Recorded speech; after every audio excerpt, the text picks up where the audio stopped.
Vamos conseguir uma exclusiva com vocês. Primeiro eu queria saber, cara, de você, como você está gerindo o grupo para manter o foco na partida contra o Tombense, tendo uma final para disputar em breve, né? Uma disputa de título da Copa Centro-Oeste do Horizonte. Como você faz para manter o grupo focado no próximo jogo, passo a passo? Cara, a gente sempre vem trabalhando jogo a jogo. Isso que nos trouxe até aqui. A gente tem muitas competições para disputar, né? Temos uma final de Copa Verde, mas só daqui a 2 semanas, então não tem como pensar na final ainda. Pensamento somente a Tombense no final de semana, jogo dentro de casa, jogo que vale muito pra gente, né? A gente vê a tabela muito embolada ali, então jogo dentro de casa a gente precisa dos 3 pontos. Então o grupo é muito maduro, muito comprometido com o trabalho, a gente está muito focado, esperando fazer um grande jogo no domingo e conseguir a vitória, que é o nosso objetivo. Ô Cezão, o jogo de quarta-feira foi um jogo muito difícil, né? Jogar na casa do adversário, um time que não tinha perdido ainda no ano. O Rio Branco foi muito pressionado, eu queria que você falasse 2 pontos desse jogo. O primeiro lance do gol foi um contra-ataque muito rápido, muito efetivo, e depois, principalmente no segundo tempo, o time foi muito atacado, precisou se defender e soube sofrer. Você acha que essa parte do segundo tempo, vocês sofreram muito ataque, foram bem defensivamente, isso vai criando uma casca também para o time, para jogos decisivos, que é o que a gente vai ter mais para frente agora? É muito boa pergunta. A gente traçou uma estratégia para jogar lá contra o Gama, que a gente sabia que no segundo tempo ia ser muito pressionado. A gente teria que estar muito bem organizado defensivamente. Eu venho trabalhando bastante com eles esse sistema defensivo. Nossa, a gente está muito sólido defensivamente. Jogadores que entram estão sabendo tudo que tem que fazer. O comprometimento sem a bola está muito grande. Por isso a gente está tomando poucos gols. A gente teve que terminar o jogo de uma forma muito complicada, entre aspas, mas a gente estava sabendo tudo que a gente estava fazendo. Os movimentos de marcação, de encaixe, estava tudo bem definido, tudo bem treinado. A gente conseguia ver os movimentos treinados naquele momento do jogo, então tinha uma pressão, entre aspas, mas a gente estava muito tranquilo, que a gente sabia tudo que estava fazendo, todo mundo sabia em cada posição que tinha que estar, que tinha que agredir o portador da bola, que tinha que fechar as linhas. Então a gente vem trabalhando bastante isso. E sobre o gol do Gui Mendes, um contra-ataque perfeito, ao meu ver, né? Com poucos passes, mas com a finalização muito boa. A gente trabalha bastante isso também. A qualidade dos atletas é muito boa. O Breninho, o Gui, o Carioca, são 3 jogadores que se entendem muito bem quando estão perto do outro. E o Gui Mendes é muito feliz na finalização e a gente tira como muito positivo esse contra-ataque e a parte defensiva também, que a gente foi muito organizado. Bom, nesse jogo de agora contra a Tombense, você pretende fazer algumas mudanças muito significativas em relação ao último jogo? A princípio não, vamos ver como está o nosso departamento médico. Foi um desgaste muito grande esses 2 últimos jogos, com viagens, mas acredito que os atletas vão estar todos inteiros. É um jogo de muito sacrifício, um jogo importante, um jogo que praticamente, né, nos coloca cada vez mais perto da classificação. Então vamos com força máxima, o que a gente tiver de melhor, né, dentro de campo, os jogadores mais saudáveis que tiver, sempre prioriza a saúde dos atletas, que vão ter que entregar muito para a gente poder sair vencedor do Kleber Andrade no domingo. Cezão, uma pergunta agora mais para o contexto geral do futebol que a gente vem vivendo. A gente viu recentemente algumas divulgações de problemas em treino de algumas equipes ao redor do mundo. No Real Madrid isso aconteceu, também em outras equipes. Eu queria entender como você prepara os seus atletas para um momento de tanta competitividade, como uma final de Copa Centro-Oeste, onde cobranças mais fortes são comuns, são naturais, geralmente são mais intensas, e como você gerencia esses ânimos, tanto na preparação quanto em campo? Cara, futebol é um mundo à parte. E desavenças no dia a dia, cobrança mais forte sempre vai ter, mas tudo que acontece dentro do campo, a gente morre dentro do campo. A gente resolve tudo aqui dentro.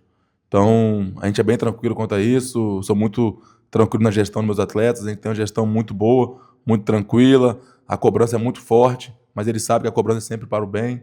E caso tenha alguma desavença, a gente resolve ali mesmo entre eles, sem dar muito alarde, porque geralmente é uma entrada mais forte, um fica mais chateado ou outro, mas isso aí faz parte do futebol, a gente já está acostumado com isso e a gente lida bem com esse tipo de situação. Uma sobre a Copa Centro-Oeste. A possibilidade de o Clube Capixaba vencer uma competição interestadual, nacional, traz apoio de muitos torcedores de outros clubes capixabas e de muita gente que não acompanha o futebol capixaba dentro do estado. Eu queria saber como você enxerga essa responsabilidade, sabendo que uma vitória, um título para o Rio Branco pode significar muito mais gente entrando no futebol capixaba, se interessando pelo futebol capixaba e muito mais prestígio também para o nosso esporte. Vejo com bons olhos, muito bom, tudo que a gente vem vivenciando dentro do Rio Branco, uma competição nacional, um jogo onde que mexe com todo mundo, vai mexer com o estado inteiro, né, atraindo pessoas para perto da gente, torcedores, novos patrocinadores. Eu vejo o futebol capixaba numa crescente muito grande e essa final agora é uma resposta que o futebol capixaba dá, que o Rio Branco dá, que estamos no caminho certo. Eu sempre falo que em breve teremos um clube capixaba na Série C, na Série B. A gente trabalha muito para que seja esse ano com o Rio Branco. Temos o Vitória disputando também o Real Noroeste, né? Mas o futebol capixaba vem numa crescente muito boa, com investimentos melhores, vejo jogos melhores do que a gente via antes. Então essa final prova que o futebol capixaba está no caminho certo. Tem muito a evoluir ainda, mas a gente está no caminho certo e vamos brigar pelo título, sim. Tomara que a gente consiga botar o nome do Rio Branco no cenário nacional, né, como campeão e elevar sempre o nome do estado para todo o estado, para todo o Brasil. Isso vem com algum tipo de pressão nessa responsabilidade? Não, pressão nenhuma, pressão boa. Pressão que a gente está sempre acostumado com isso. A gente fala que o nosso clube é um grupo muito experiente, acostumado com esse tipo de decisão, né? Jogadores já passaram por outro estado, tem uma rodagem bacana, suportando a pressão que foi jogar lá em Brasília contra o Gama. Então, acho que é uma pressão boa, a gente sabe da responsabilidade que é muito grande, mas é uma pressão boa que a gente vai trabalhar bastante para conseguir esse objetivo e dar esse título para o nosso estado. Rodrigo, no domingo passado, o Rio Branco enfrentou o Tombense pelo Euro da competição e agora volta a ter o mesmo adversário para esse jogo no Brasileirão Série D. Eu queria saber se esse primeiro contato que vocês tiveram na semana passada muda alguma coisa para esse jogo de domingo, seja de confiança, seja de postura ou até da parte técnica mesmo. Muda, cada jogo é uma história. Tombense é um clube que tem bastante jogadores, eles vêm mudando bastante a equipe, cada semana contrata um jogador diferente. Então, estou muito atento a isso, aos detalhes que essa partida envolve. A gente também tem um grupo muito grande, jogadores que fazem mais de uma função. Posso mexer um pouco na equipe para esse jogo em forma de estratégia, de começar a partida diferente. Mas é um jogo de detalhe, um jogo muito perigoso, onde estou muito atento com o adversário, o que a gente também tem aqui, para a gente poder fazer uma grande partida e vencer no domingo, que é o nosso objetivo. E, boa tarde. Boa tarde.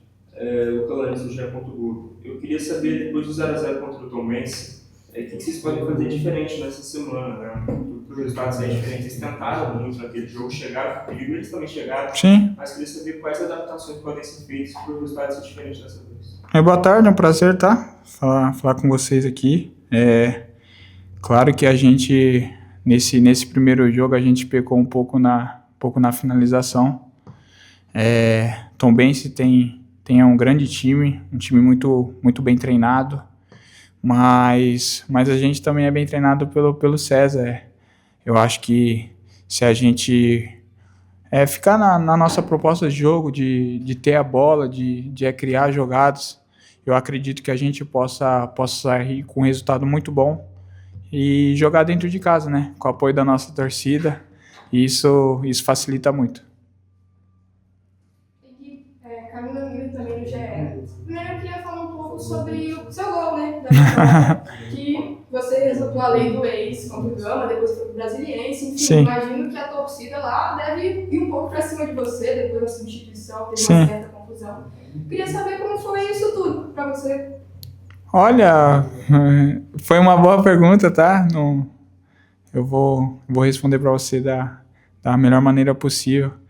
Cara, é claro que na minha situação foi um pouco difícil, né? Porque eu saio do Gama muito bem, eu tinha feito um campeonato candango muito bom, só que daí eu fui pro rival. A torcida eu acho que nunca vai entender o lado do jogador e tá tudo bem. Só que eu fiquei um pouco chateado pela circunstância que aconteceu no final do jogo, né? Eu sempre demonstrei muito respeito pela camisa do Gama, sempre honrei a camisa do Gama. Só que hoje é o Rio Branco que paga minhas contas, é ele que dá o suporte para mim desempenhar o meu melhor futebol. Aconteceu aquilo ali no final do jogo, mas procurei ficar bem tranquilo. Como eu falei, a torcida nunca vai entender o lado do jogador. Xingaram muito, mas o carinho e respeito por eles continua. é um grande time, uma grande torcida e sempre vai continuar grande. Que hoje a gente teve uma notícia da saída do Sim. do clube. Muitos jogadores que vêm aqui nas coletivas falam do primeiro contato que foi através do Lobo, Sim. que trouxe muita gente para cá, acho que você foi um desses. Sim. Queria que você falasse como fica o clima agora, qual é o impacto da saída dele dentro desse grupo de jogadores que tinha essa ligação. Cara, o Lobo eu falo que ele foi um grande, como é que eu posso fazer? Um grande amigo que eu fiz aqui, cara. Porque o Lobo, desde 2024, tenta trazer eu pra cá. Graças a Deus que esse ano a gente conseguiu, né? O Lobo é um cara do bem, é um cara que tem o respeito de todo mundo aqui do clube. É um cara que sempre demonstrou amor pela camisa do Rio Branco. E isso muitas das vezes de vir de um diretor é muito difícil. Você sentir a derrota, você tá sempre num momento difícil. Lobo foi bicampeão, cara. Foi bicampeão e às vezes a gente vê a torcida cobrando, mas a gente fica triste, né, pela pessoa, né, pelo Lobo não seguir mais com a gente aqui, mas é uma pessoa do bem, é uma pessoa que sempre vai ter a minha gratidão, o meu respeito, não só meu, mas de todo o clube. No meu primeiro contato, ele sempre falava do acesso. E creio eu que esse ano vai ser um gostinho melhor de poder conquistar esse acesso por ele, por nós e por todos os torcedores do Rio Branco. Fica aqui o meu agradecimento de novo por ele, pela pessoa que pelo trabalho que ele fez aqui no Rio Branco, de se valorizar muito. Uma Copa Centro-Oeste em vista, Sim. Como você acha que uma possível vitória pode impactar para a sequência do Rio Branco na Série D? Ou como você acha que uma derrota pode impactar negativamente também? Olha, futebol a gente tem que se provar dia após dia, né? Eu acho muito engraçado que deram como Gama como um favorito e a gente, com os pés no chão, a gente conseguiu essa classificação para a final. Manter os pés no chão, cara. Manter os pés no chão. Futebol é muito dinâmico. Futebol, como eu falei, você tem que provar dia após dia. A gente precisa colocar na nossa cabeça o que a gente quer. A gente quer brigar lá em cima da tabela. A gente quer primeiro lugar. A gente quer segundo, que é onde é o lugar do Rio Branco. Sempre brigar lá em cima. E, cara, colocar nosso futebol, nosso dia a dia feliz, nossa alegria de levar para o campo. Eu acho que isso se torna mais leve, os jogos, tudo. E vamos para cima. Vamos falar um pouquinho de Série D agora. Já vai começar o retorno, né? Os jogos Sim. voltam no grupo. E o grupo está muito equilibrado. A gente teve um empate muito bom com o Fluminense. E agora a gente recebe eles em casa. Sim. Qual o papel que a torcida pode ter nesse jogo? Vindo de uma classificação histórica para uma final, um estádio muito cheio, o que a torcida pode ajudar vocês no domingo? Em tudo. Eu fiz os jogos já aqui com a torcida e sei que eles são muito apaixonantes, torcem, gritam, cobram. E isso é o mais gostoso do futebol. Eu ainda falando com os meninos, sei que eles estavam bastante chateados com o nosso começo de campeonato, mas agora a gente indo para uma final de Copa Verde, eu acho que tá mais que na hora, né, da torcida vir apoiar. Eu quero ver aquele Kleber cheio lá, gritando, pulsando, que eles vão ser muito importantes tanto para a Série D, tanto para a Copa Centro-Oeste.